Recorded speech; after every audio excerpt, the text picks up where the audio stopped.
Okay, so I apologize for the poor quality, but basically what I wanted to show you is this. And I hope you can see it. Because I realized that I've told you that my mind doesn't work chronologically, but I've never showed you. So I tried to visualize it. So basically, if you didn't realize, this is like the time passing by from high school to when they were in college, and later when they are in their occupations. And these are poly ships, the three. Like first we have Daisuke Iwai, Bokaku Ken, and Tsukiyama Kagehina. And these are the video titles and what important events happened. Now you will see that there are gaps. Woo, beautiful. And I don't know. For sometimes my mind has like video ideas for every different kind of stage in life, but I also want to tie them together in the end, and it's crazy. So for Daisuke Iwai and Bokaku, I have especially a gap in high school and college life, which might just be because until this point I don't think that we're together yet. And I do like the normal ships, normal quotation marks. But I'm currently so hooked on writing poly ships that only when they were together I have a lot about those. So, as you all maybe remember from the drunk series, it was right over here, so they were at the start of their occupations. Again, this is not anywhere like logically with the canon timeline, but I don't care. It's fanfic. Let me be. So this is where the drunk series started. If you remember, Daisuke Boy had made more progress at this point in terms that they were already officially in a polyamorous relationship. Like, Daichi was with Suga together, and Iwa with Aikawa, and Aikawa and Suga, but not Iwa and Suga, and not Iwa and Daichi, and not Daichi and Aikawa. Yeah, makes sense. But Bokato Ken and this headcanon, whatever, I think they were way earlier, way more comfortable with each other because they were friends for so long. Like, there's literally a video time in college which hints at Akashi and Kenma, but they would get together later. And I think they even, like, these circles, this is just where I think they might have moved in together for the first time. So I think they might have even moved in together before they were together, but I haven't decided that yet. As you see, big gap.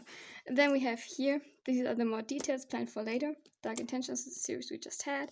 Fragile series. This is something that will come soon. This is something that will come soon. But yeah, I'll continue here. It will be interesting, I think. For Tsukiyama Kagina, funnily, is the only ship that I think got together in high school time already. I know those relationships never last. But if you have three stubborn idiots who basically made a bet who could endure the other's company the longest, it will work. This is basically kind of how I imagined that dynamics at the beginning. And it's funny because I think Suga actually helped them, but he didn't realize what had happened to himself, so yeah, whatever.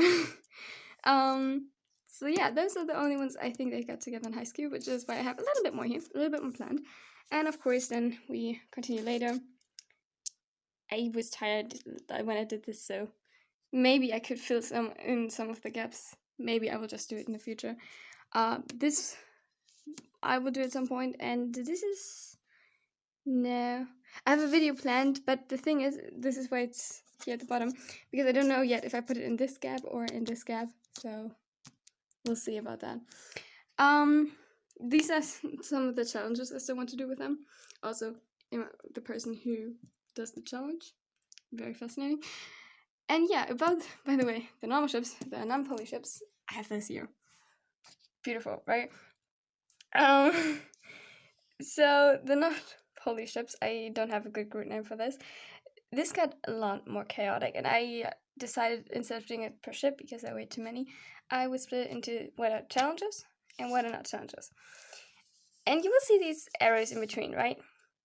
Because I had a really fun idea of just for making each of these challenges, I will make one ship where it's not a challenge. And I don't tell you which ship, but they will get their own special part at the end of the challenge, I think, or in between, I don't know yet. And then we have this beautiful mess, which is first the sick and injured stuff with, the bottoms, also in quotation marks. I don't really like the group name, but everybody knows what I mean, so I use it. Get sick and injured, and someone asked me to do a second part for Anotana, so this is what will happen soon. This influenced also the next part where the bottoms get nightmares. And this will get a second part for Tsukiyama, possibly some of the others. And you see, those are overlapping, like the time frames in which these happens. Also, this is all high school time. Like, this is not an elaborate timeline like the other. But those are all overlapping, which makes part of it difficult because, you know, some of the challenges influence and trigger nightmares. Some of the injuries trigger nightmares. This is also here the arrows and stuff. And some of the nightmares or injuries can inspire people to do challenges. Also here, those means, or the B at the bottom, that the bottoms are doing the challenge, that, and the T at the end means that the tops are doing the challenge. So it's basically always challenge, revenge, but we will mix that up at some point. So yeah, this is kind of how you could visualize my thought process, and there is a lot that isn't mentioned because those are only those that are included in the timeline.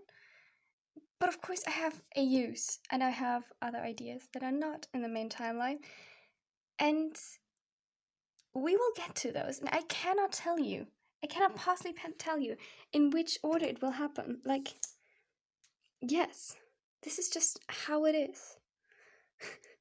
How my mind works. And at some point, we might be able to fill all the gaps. I just don't know in which order. Thanks for listening.